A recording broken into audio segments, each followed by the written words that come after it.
doutora Jade e demais do CRIFITO 3, muito obrigada pelo convite, é uma honra, né, ocupar aqui essa bancada, junto dos meus colegas mineiros, mais uma mineira que está aqui em São Paulo há mais de 20 anos, adotei São Paulo como cidade do coração, que os meus colegas mineiros não escutem isso, mas já estão escutando pela internet. Muito orgulho de ser uma mineira que conquistou São Paulo, fundou a terapia ocupacional no Hospital Albert Einstein, fez tanta coisa interessante aqui em São Paulo e continua aqui sem poder negar um convite dos colegas para falar da minha experiência, que eu fui da beira do leito, passando pela docência e fui até a alta liderança, tendo sido diretora de centro de reabilitação, Lar Escola São Francisco, e diretora também de hospital, o Amparo Maternal, que é uma maternidade com centro de acolhida para gestantes de risco social. Então, eu tenho assim, uma experiência vasta e enorme, da beira do leito, passando pelas clínicas, e hoje levando toda essa experiência para a gestão e para a consultoria, né? Tendo passado pela gestão, hoje a gente ajuda os colegas na consultoria, por meio da consultoria. Bem, como vou aproveitar os diversos ganchos maravilhosos que já passaram por aqui. Então, como gestora, eu tenho que dizer para o colega Thales que eu sou uma cética, né? Porque o gestor, ele não, especialmente o alto líder, ele está longe da linha de frente e ele não aceita eu acho, geralmente é assim. Então, eu sou cientista e professora de carteirinha, continuo sendo. Então, eu levei esse rigor da ciência para a gestão. E um bom gestor, ele é um cético, porque ele fala contra fatos e dados, não há argumentos, cadê os seus dados? Então, nós vamos continuar pegando pesado aqui, cadê os seus dados para falar com o gestor? Cadê os seus dados para fazer a gestão da sua assistência domiciliar, aquela que está só na sua mão? E até para fazer a gestão de você que é um gestor de um serviço maior dentro de um hospital, um líder, etc. Então, e uma outra coisa, Thales, eu sou fã da filosofia da ciência, e eu sempre coloco nos meus... Eu fui professora de fundamentos de terapia ocupacional, e continuo até hoje falando de fundamentos de terapia ocupacional, em que a terapia ocupacional se baseia, quais são as teorias, porque não tem nada mais prático do que uma boa teoria, não é não? Não tem nada mais prático do que uma boa teoria. A gente precisa de uma boa teoria, precisa de evidências, precisa de números para fazer uma boa assistência clínica e uma boa gestão, fazer os nossos serviços crescerem, aparecerem e serem valorizados. Então, vamos lá para a nossa apresentação?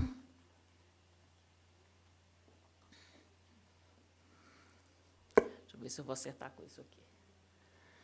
Muito bem, eu queria começar brincando com o título, né? Eu coloquei na palestra o título do jeito que me foi colocado. Prática baseada em evidências, tem esse X aí que significa versus gestão em saúde. Então, eu vou brincar com isso. Será que é uma oposição? Né? Será que prática baseada em evidência está ligada, né, ao pensamento científico, como ouvimos falar aqui o tempo todo até agora? Mas será que é uma oposição ou será que pode haver uma cooperação? Porque até então ninguém falou muito aqui em gestão. Estamos falando bem dos pacientes, estamos entre o computador, os artigos, os pacientes. Esse negócio de gestão tá fora aí um pouco da história, né? Então, eu gostaria de começar brincando com isso e perguntando, bom, eu não sou pesquisador, não sou acadêmico, não sou professor. O que eu tenho a ver com tudo isso? Né, com prática baseada em evidência. Então, a gente se pergunta como é que a gente vai utilizar isso na prática clínica, e aí o que eu venho trazer para cá é o que eu e meu gestor temos a ver com prática baseada em evidência.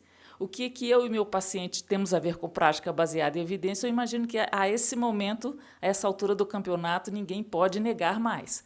Agora, o que eu e o meu gestor temos a ver com prática baseada em evidência, e é isso que eu venho falar para vocês.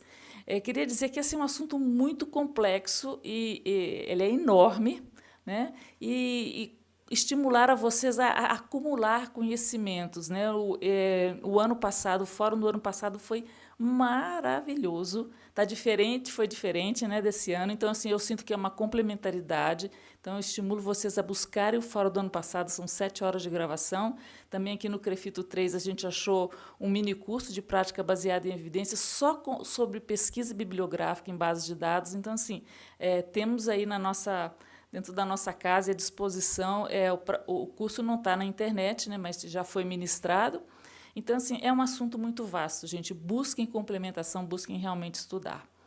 Então, ou seja, eu não vou falar de tudo aqui, eu vou me focar na questão da gestão e completar o que os colegas aí já disseram nas palestras anteriores. O nosso sumário, vamos, né, reforçar o conceito de prática baseada em evidência. Aí eu tenho que trazer a minha teoria, né, que é a teoria da administração, quais são os mecanismos básicos da gestão e onde é que a prática baseada em evidências entra nisso aí. As dificuldades no uso da PBE, mas já olhando, fazendo um viés aí da gestão. E aí eu vou pegar as 5 funções da administração, que é o planejamento, organização, execução e controle. Faltou ali no sumário a liderança, mas está na apresentação. O que essas 5 funções têm a ver com prática baseada em evidência? E vou deixar também para vocês as minhas recomendações, as nossas referências e meu contato. Então, vamos lá, já foi falado, né? A prática baseada em evidência é uma abordagem que associa a melhor evidência científica disponível com a experiência clínica e a escolha do paciente para auxiliar na tomada de decisão. Então, a melhor evidência científica, a gente já sabe que tem de vários tipos. Eu lembro que quando vim para São Paulo, quando eu comecei em sistemas da qualidade, disseram, você tem que fazer um documento e colocar ali a evidência científica. Isso que a TO faz, onde é que está? Eu falei, meu Deus, nem tudo tem. Não, mas coloque a melhor evidência que você conseguir. Então, é bem um conceito, a gente saber o que já existe dentro do que existe, qual que é o melhor. A experiência clínica é muito importante, que é a experiência nossa e todo o contexto da clínica onde você está. E a escolha do paciente, a preferência do paciente, quem é o paciente, suas singularidades, suas características e seu contexto, para quê? Para a gente tomar uma decisão. Nós estamos o tempo todo tomando decisões porque temos um sistema, temos um fluxo, temos um custo desse sistema, temos que tomar as melhores decisões, como disse a professora Lucila hoje de manhã. Você vai oferecer ao paciente alguma coisa, você vai cobrar dele, você está tomando a decisão de oferecer a isso com base em quê? Então, é nessas coisas que a gente tem que pensar. Muito bem, então, quais são os mecanismos básicos da gestão? O que é a gestão, né? A gestão é a administração. É tomar decisões que promovam o uso adequado de recursos para realizar objetivos. Isso é que é gestão. Envolve 5 processos principais e interligados, que é o planejamento, a organização, a execução, o controle, e tudo isso é provido e acompanhado pela liderança. Vamos ver a definição de cada um. O que é o planejamento? É a ferramenta para administrar as relações com o futuro. Quando eu estou planejando, eu estou com olhos no futuro, tomando decisões que vão influenciar o futuro ou serão colocadas em prática no futuro, ou seja, essas são as decisões de planejamento. Quando falamos em organização é o processo de dispor, né, de organizar, sistematizar os recursos em uma estrutura que facilite a realização dos objetivos. Ordená-los, dividi-los, classificá-los, formando uma estrutura organizacional. Pensa você, eu gosto muito de fazer esse exercício, eu sei que você não está, talvez, nesse momento, a não ser que tenhamos aqui algum estudante, você não tem o seu serviço ainda montado, você vai planejar, você vai ter o serviço no futuro. Então, começa planejando. O que eu quero ter, que tipo de serviço eu vou prover, em que tipo de lugar, é uma assistência domiciliar, é um consultório, é uma clínica de fisioterapia ou terapia ocupacional. Não vou chamar alguns colegas, vamos montar uma clínica multi. Aliás, eu fiquei muito feliz esqueci de mencionar no começo, que aqui temos inscritos de diversas categorias profissionais, e isso é maravilhoso, poder estar aqui, né, talvez virtualmente, com profissionais de outras categorias. Sejam todos bem-vindos e bem-vindas para a gente pensar juntos nessa saúde baseada em evidência. Então, você vai organizar, né, todos esses recursos, você vai pensar no que você quer para o seu futuro e você vai pensar que equipamentos você precisa, que outros profissionais, se você vai ter uma secretária, se você vai ter uma equipe multi com você.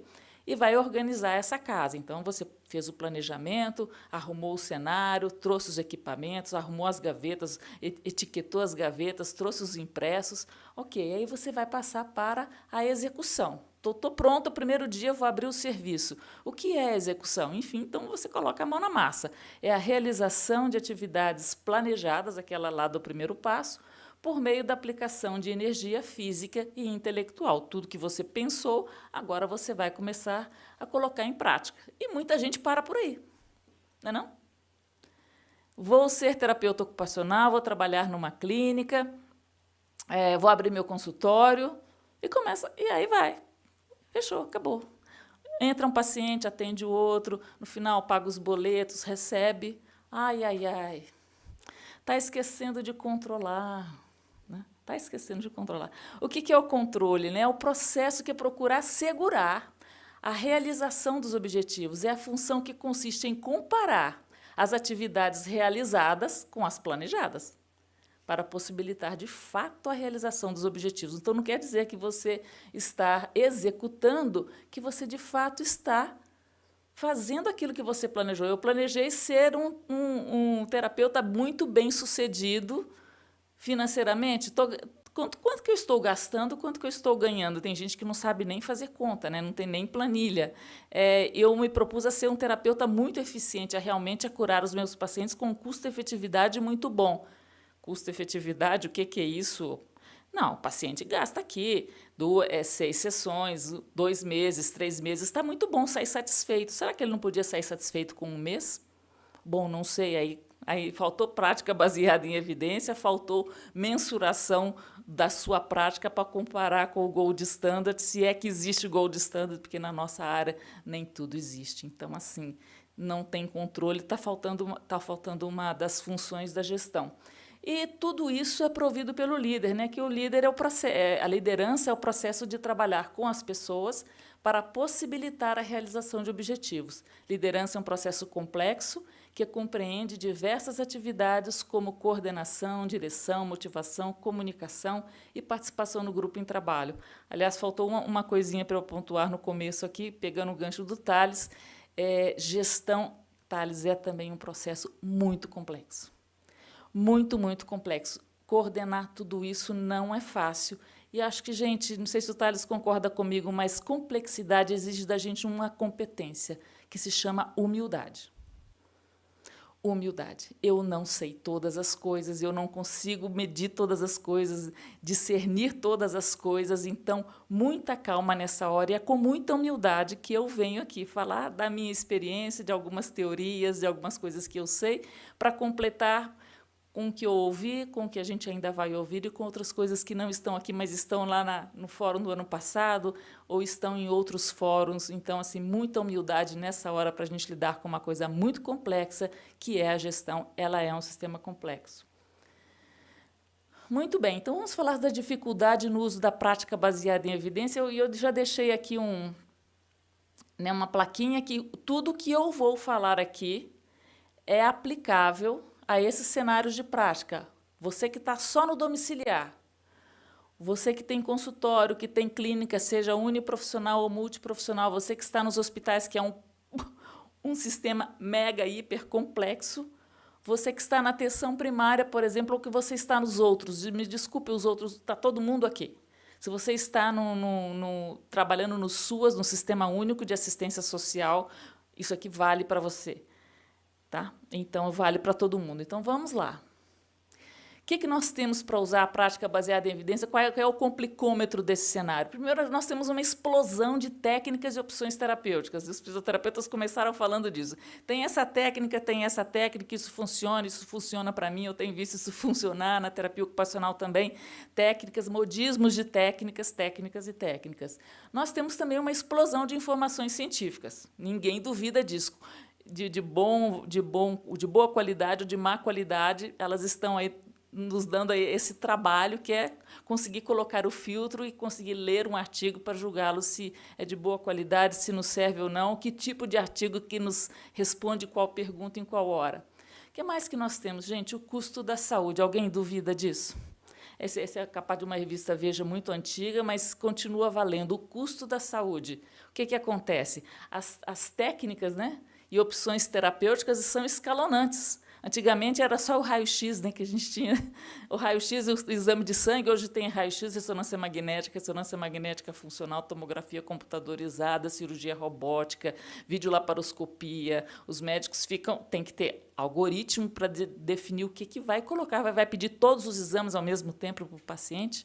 Espera aí, o que é custo efetivo para aquela fase? Eu vou pedir mamografia, a partir de que idade que eu devo pedir uma mamografia para uma mulher? Então, assim, o custo da saúde ele é escalonante e os recursos para a saúde são finitos, gente. Não é aqui no Brasil, que é um país de terceiro mundo, que é um país em desenvolvimento. Os recursos para a saúde no mundo eles são finitos. Ou seja, a gente não pode dar tudo para todo mundo do jeito que todo mundo quer. Não é que não pode, não deve, né?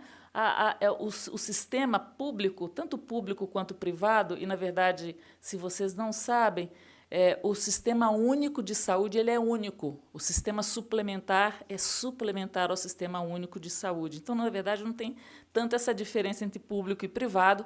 Quando a gente fala de sistema, nós estamos falando do sistema que atinge a todos nós.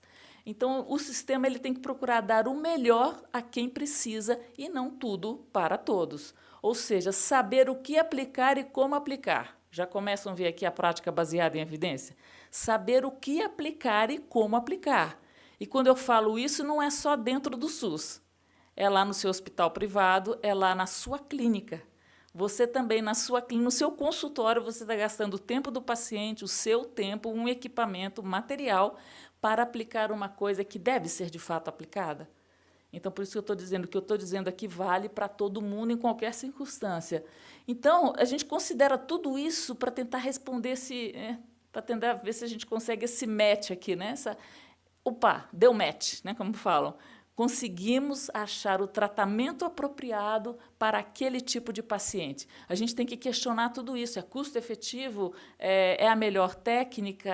Tem evidência? É a melhor evidência que tem? Eu estou capacitado para isso? Eu estou dentro de um contexto que me permite gastar recursos para esse tratamento? Mas e quando não dá match?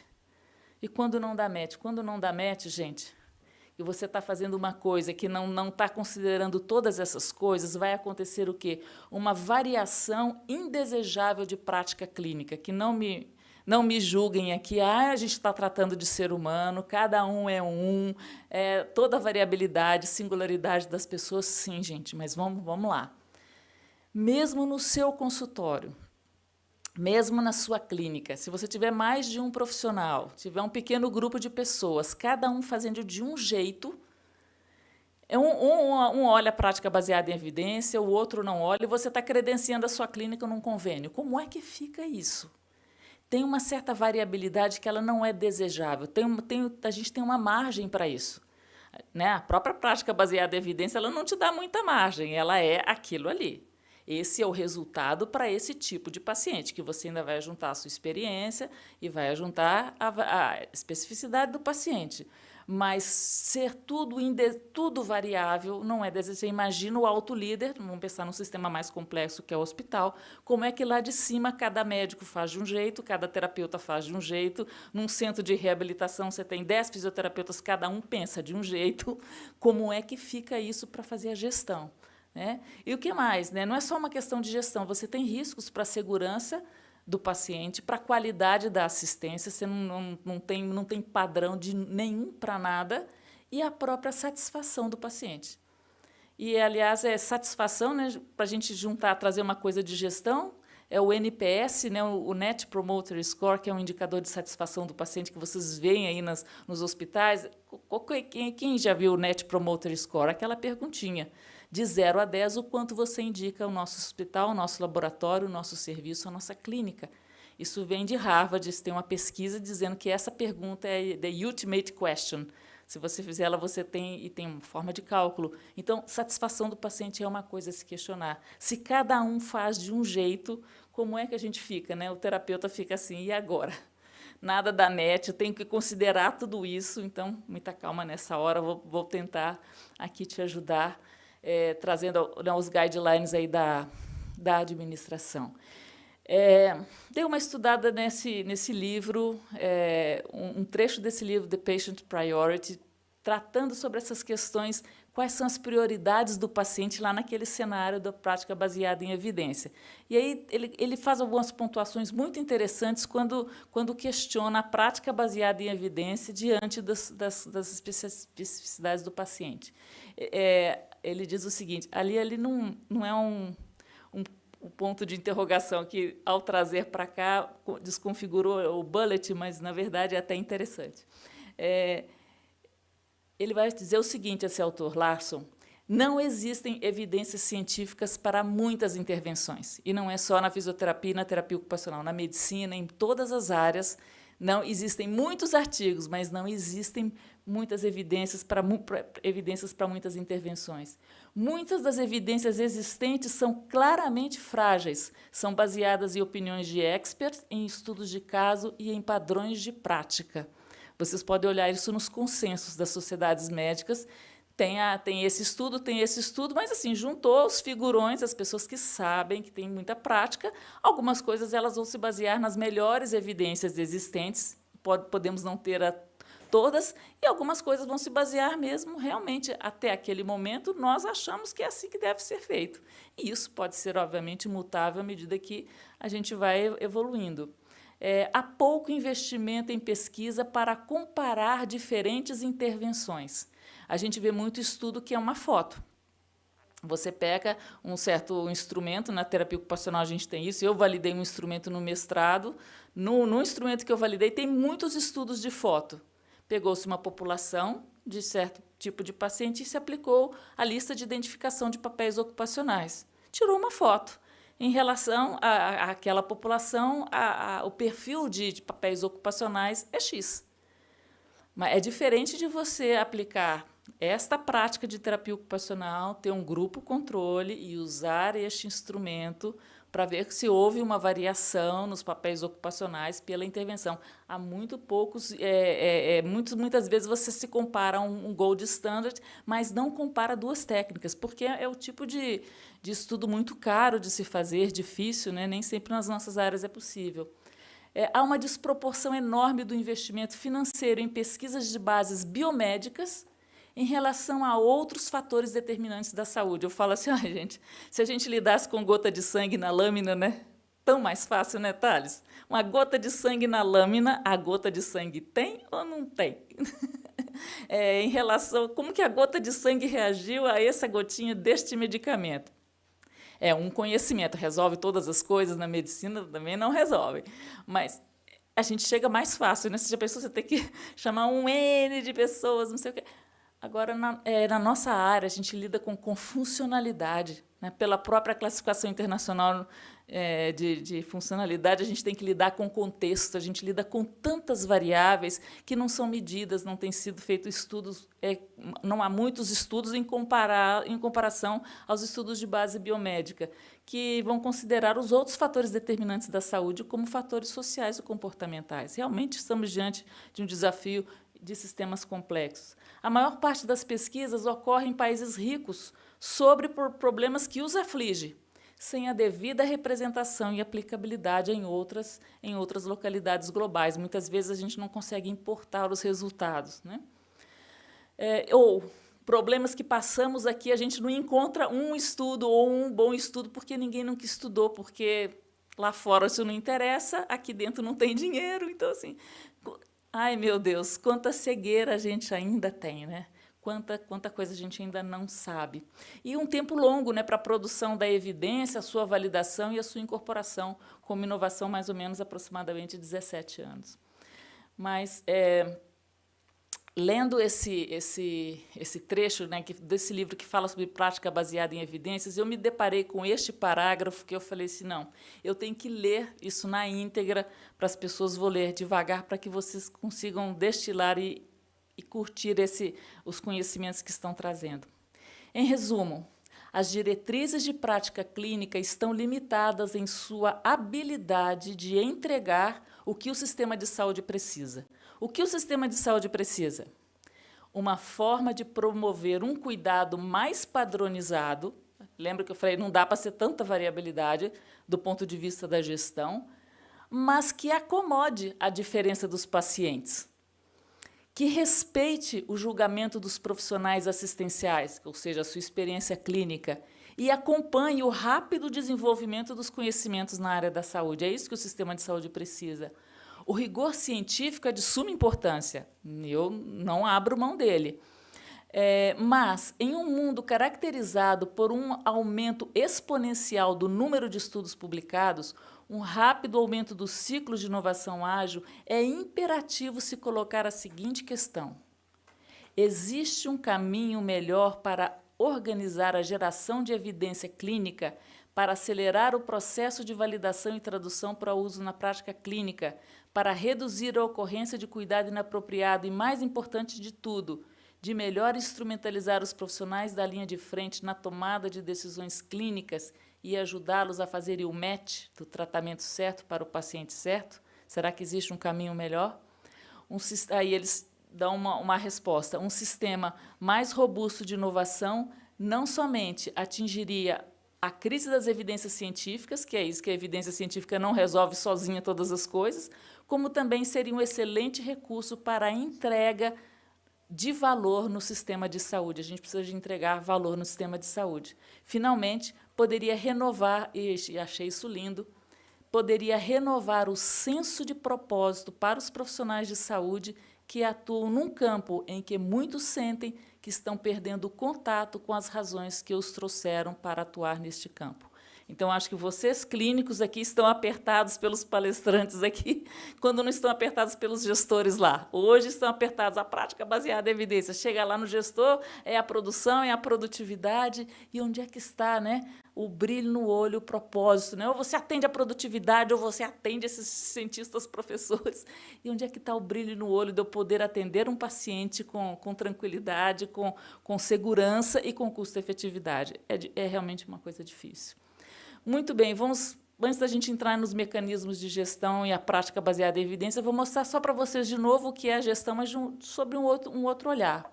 Aqui, o que eu tenho? Uma linha de produção, tá? Uma linha de produção. No início da linha, você tem pacientes que têm os seus requisitos, ou seja, as suas necessidades, as suas queixas. Aqui o serviço, né? Aqui você tem o serviço de físio, ITO e todos os outros serviços aí clínicos que a gente possa se referir. O paciente entra, você realiza o produto, que é o seu serviço. Você atende o paciente e depois é que ele sai, quiçá, satisfeito. E assim vai. Entra um, sai outro, entra um grupo, sai outro, e você está na sua linha de produção. Só que você não se deu conta, se você está numa instituição e tem chefe, que por trás, ou seja, você tem uma visão particular de cada paciente. Esqueci de dizer aqui, você fez o atendimento, você evoluiu, né? Evolui no mesmo dia, né? Para manter a nossa ética e o nosso registro. Aí vem um e vem o outro. Só que por trás disso aqui tem um outro, se você está dentro de uma instituição e tem uma chefia acima de você, tem outro ciclo rodando. Tem um ciclo que tem um gestor, que tem uma responsabilidade da direção daquela instituição. Ele dá para você o recurso, ele que montou sua sala, ele que comprou o equipamento, ele que faz a contabilidade, que recebe da fonte pagadora, que paga seu salário, e aí você aplica os recursos aqui no seu serviço, e aí você dá a ele alguns dados, né? Bem ou mal no sistema, automatizado, pauzinho no papel, entrega a produtividade, você tem um prontuário eletrônico e tem suas avaliações estão lá. Se sim ou se não, você dá a ele alguns dados em que ele vai analisar se o recurso que ele aplicou em você está gerando para ele uma coisa que é interessante, que é o que a organização dele se propõe. Ou seja, o gestor está aqui em cima o tempo todo, olhando a sustentabilidade, a melhoria contínua desse sistema para manter essa roda rodando para não fechar a casa no dia seguinte. Ou seja, o gestor está aqui em cima, ele tem a visão do todo do serviço e do grupo de pacientes. Enquanto você olha um paciente de cada vez, ele, por meio dos indicadores, ele olha tudo o que está acontecendo. Quanto que gastou esse setor, quantos atendimentos foram feitos, quantos melhoraram, se você tem esse dado, etc. Então, isso também é uma outra forma de ver gestão. Certo? Então, vamos lá. Planejamento. Prática baseada em evidência e planejamento. Vamos pensar nas políticas públicas para começar? Aí eu vou deixar sempre ali no alto, não vou ler de novo, o conceito da função. Tá? Nas políticas públicas, esse conceito está no site da Secretaria de Estado de São Paulo, né? O que é a saúde baseada em evidência, que é a abordagem que utiliza, não vou ler tudo aqui de novo, tá? Mas que utiliza essa melhor evidência para fazer a tomada,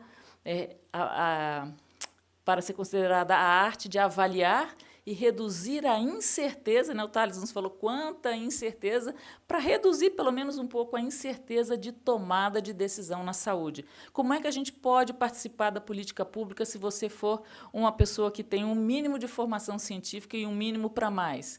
Você pode contribuir com pareceres técnicos científicos, especialmente você que está no interior e que tem um contato com a Secretaria de Saúde, né, que é menor, você às vezes até conhece o secretário de Saúde, você pode contribuir fazendo um parecer técnico científico para que a terapia ocupacional, para que a fisioterapia possa entrar naquele setor, naquela cidade, cumprindo uma política pública, e aquele gestor público ainda não incorporou a sua técnica, o seu fazer. Você pode fazer um parecer técnico dizendo qual é o problema que você está vendo na cidade que pode ser atacado, pode ser provido, pode ser melhorado pela terapia ocupacional, pela fisioterapia, vai dizer como, quais são as evidências que você tem, e você pode entregar. Isso ajuda muito um gestor na linha de frente, um gestor público. Você pode participar de avaliação de tecnologia em saúde. Tecnologia é isso, é uma nova técnica, é um novo equipamento, é um novo medicamento, e você pode participar de estudos relacionados a isso aí.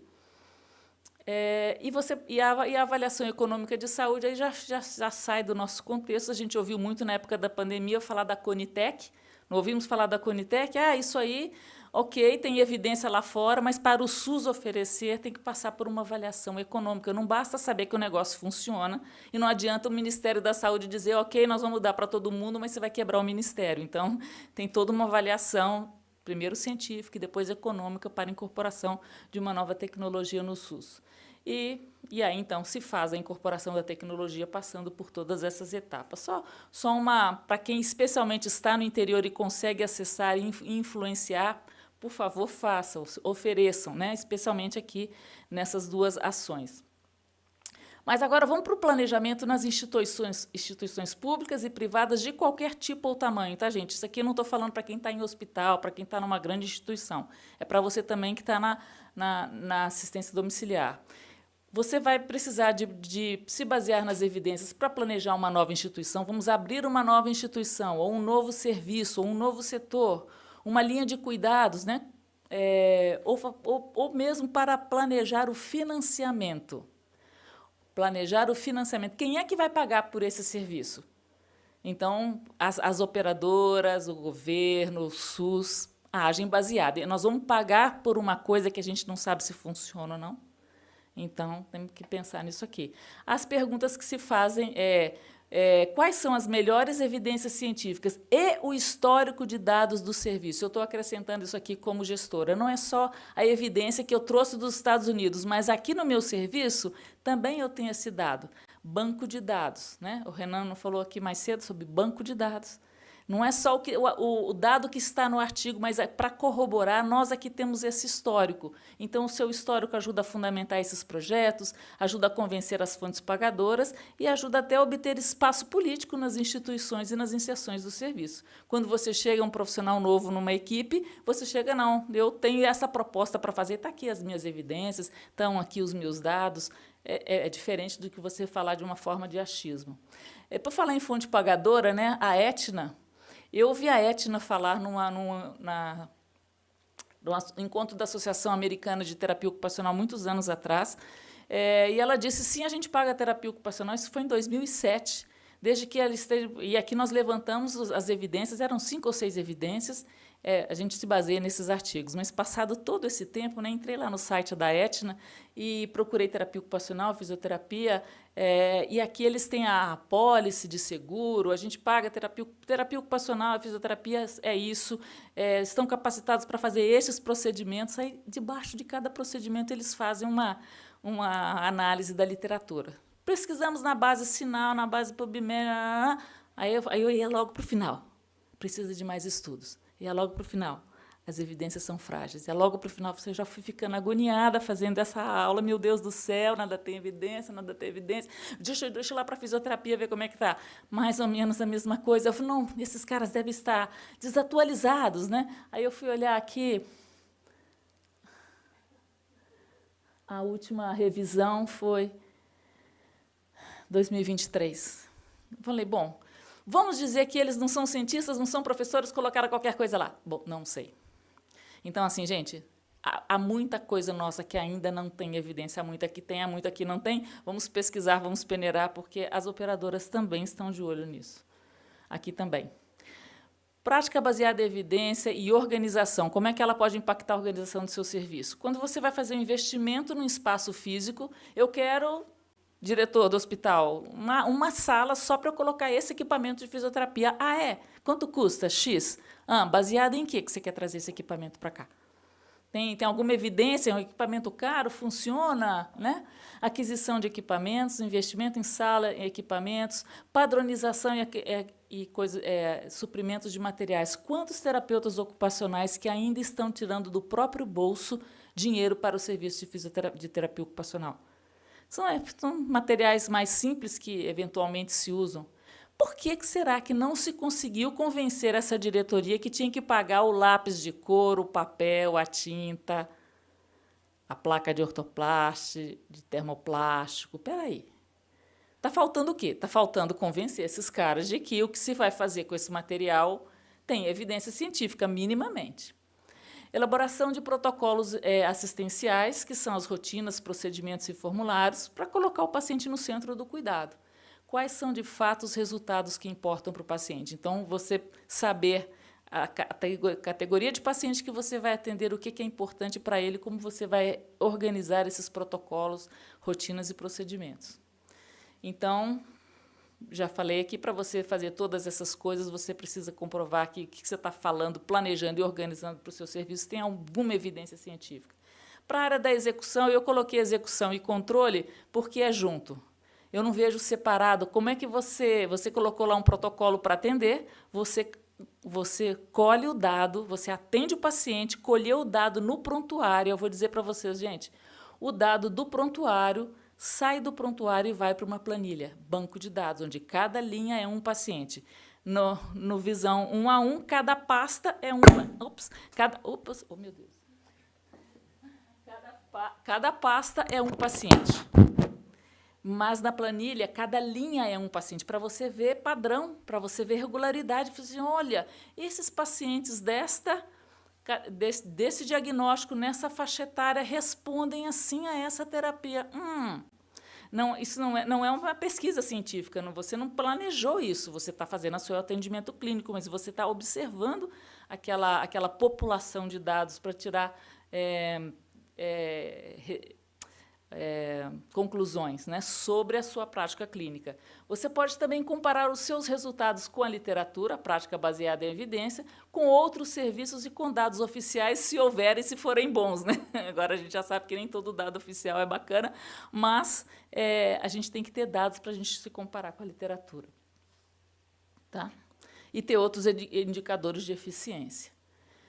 Vamos fechando. Prática baseada em evidência e liderança. Então, o líder... O que o líder tem a ver com tudo isso aí? Primeiro, ele decide se envolver com o tema. Outro dia eu fui dar um curso de pós-graduação que tinha a ver com gestão, e eu passei um questionário para os alunos. O que você espera desse módulo? Assim, eu não gosto de gestão, eu só gosto de clínica. E eu não tinha visto exatamente essa resposta, e eu já falei na abertura. Não tem que não gostar de gestão. Você pode não gostar de ser chefe, não querer ser chefe. Assim como você que não é professor, não é pesquisador, não pode dizer prática baseada em evidência não tem nada a ver comigo. Se você não é chefe, você também não pode dizer gestão não tem nada a ver comigo. Você tem que fazer, no mínimo, a gestão do seu serviço, da sua prática. Porque, se você não fizer, o outro vai fazer para você. Fica tranquilo. E você pode não gostar. O líder ele tem que estimular, apoiar, engajar as pessoas nesse processo, e ele tem um papel transformador. Se ele já acordou para isso aí e a turma ainda não acordou, está dizendo que isso aqui é função do coordenador. Eu sou pago só para chegar, bater o cartão, atender o paciente e ir embora. Isso aí é com o coordenador? Está errado. Ele tem que dar conta de envolver a turma neste pensamento e cada um fazer a sua parte. Tá? Então, eu pergunto que tipo de líder você está sendo no tema para a sua equipe ou para o seu serviço, porque você pode ser chefe de você mesmo. Então, deixo aqui as minhas recomendações para vocês. Envolva-se com a gestão desde a sua mais tenra idade profissional. Não tem que ser, eu já tenho muitos anos, agora eu posso ser chefe, né? Ou líder.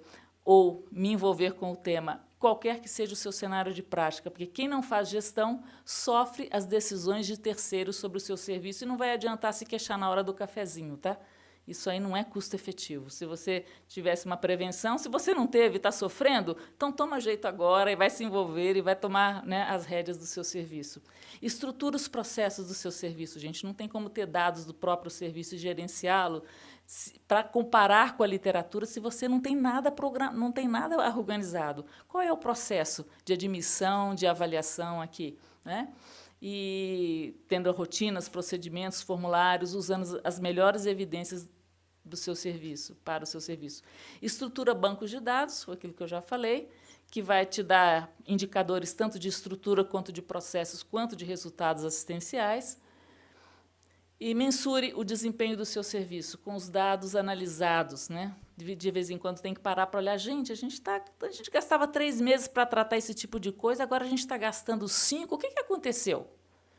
Os pacientes estão chegando mais graves, os pacientes estão chegando mais idosos. Ou não, engraçado, a casuística permaneceu a mesma. Por que será?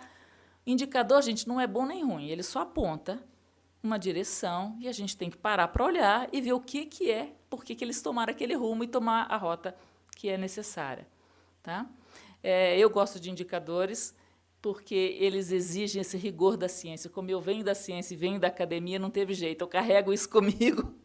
E aí, por isso, eu falei, gente, por que eu gosto tanto de indicadores? É porque o indicador, para ser bem feito, ele exige o mesmo rigor. Não adianta você pôr no tabelão, você pode até pôr no tabelão tudo, depois você tem que dar uma tratada nesses dados.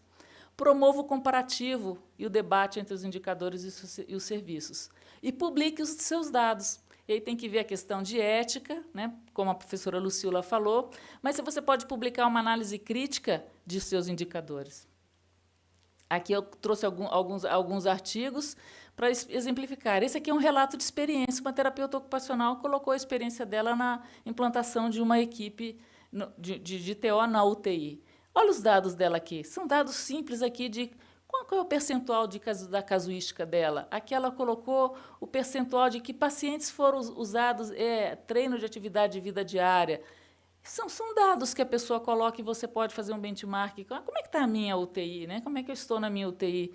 Esse aqui já é um estudo maior, é um ensaio clínico randomizado de terapia ocupacional precoce intensiva na prevenção de delírio em pacientes adultos. E aí, é um ensaio clínico diferente de um relato de experiências, mas ambos têm valor para a nossa prática, dado que a gente não sabe tantas coisas, né? E aí eles chegaram à conclusão de que a terapia ocupacional tem, sim, uma efetividade. Aqui tem os números que a gente tem que aprender a ler, não vou gastar o tempo agora dizendo, só para dizer que tem estudos de tipos diferentes. E esse aqui é o nosso chuchu, né? Que um hospital... A terapia ocupacional foi associada com uma baixa taxa de readmissão no hospital. Esse estudo aqui foi escrito por administradores. Eles olharam dados do Medicare